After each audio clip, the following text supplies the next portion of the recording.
Hal pertama yang ingin saya sampaikan adalah perlu diingat bahwa seseorang yang mendapatkan sanksi hukuman, dia dikeluarkan dari nizam jemaat, bukan dari Ahmadiyah. Terdapat sebuah nizam atau sistem yang mana setiap anggotanya telah berjanji untuk mengikutinya. Lantas jika seseorang menentangnya, maka secara otomatis dia meluputkan dirinya sendiri dari hak untuk berada dalam nizam tersebut. Ketika seseorang dikeluarkan dari nizam jemaat, tidak ada seorang pun yang menyebutnya non-Ahmadi setelahnya. Dan setelah dia menebus kesalahannya, dia kembali diampuni dan masuk lagi ke dalam nizam jemaat. Dia tidak perlu memperbarui baiatnya, tidak perlu mengisi formulir apapun, tidak perlu melakukan apa-apa. Jadi itu hal pertama. Hal kedua adalah, landasan apa yang dijadikan dasar oleh Jemaat Ahmadiyah dalam memberikan hukuman sanksi ini? Dasarnya ada dalam Al-Quran. Silahkan baca surah At-Taubah ayat nomor 118 hingga 119. Di sana Allah Ta'ala menyatakan bahwa Allah Ta'ala telah kembali dengan rahmatnya kepada orang-orang tersebut dan juga kepada ketiga orang tersebut yang perkaranya ditangguhkan hingga bumi menjadi sempit bagi mereka.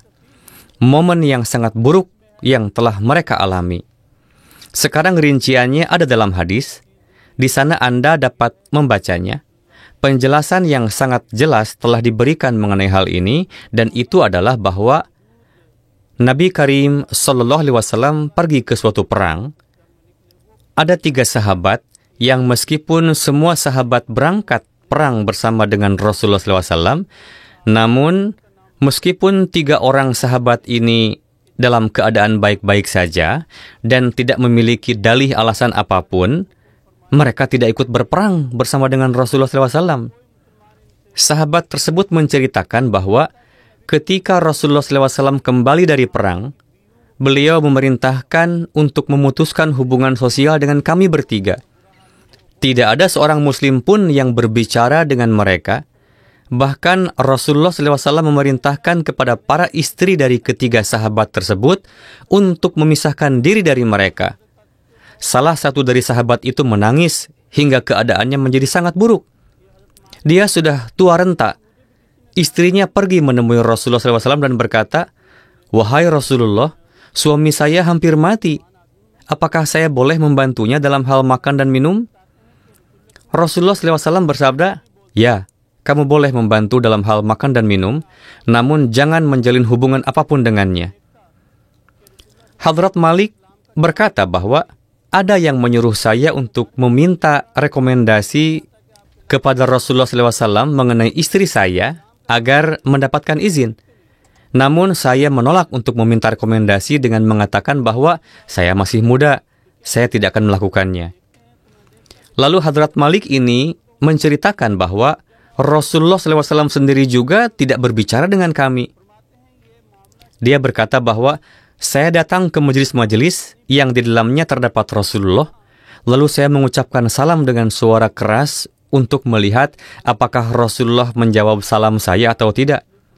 Saya perhatikan bibir mulia Rasulullah SAW, saya melihat bahwa bibir beliau bergerak, itu berarti bahwa beliau menjawab salam saya. Tetapi Rasulullah tidak melihat saya dan tidak berbicara dengan saya.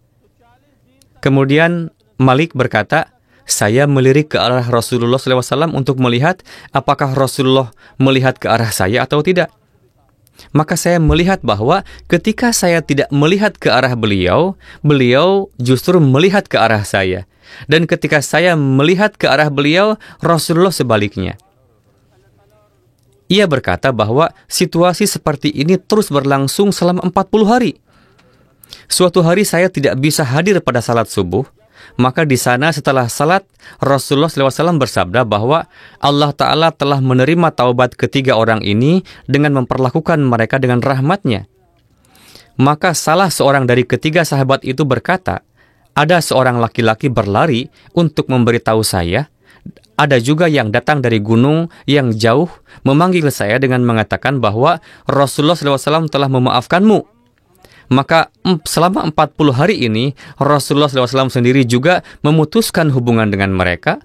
Rasulullah juga berkata kepada para istri sahabat ini dan juga kepada umat muslim lainnya agar memutuskan hubungan dengan ketiga orang ini.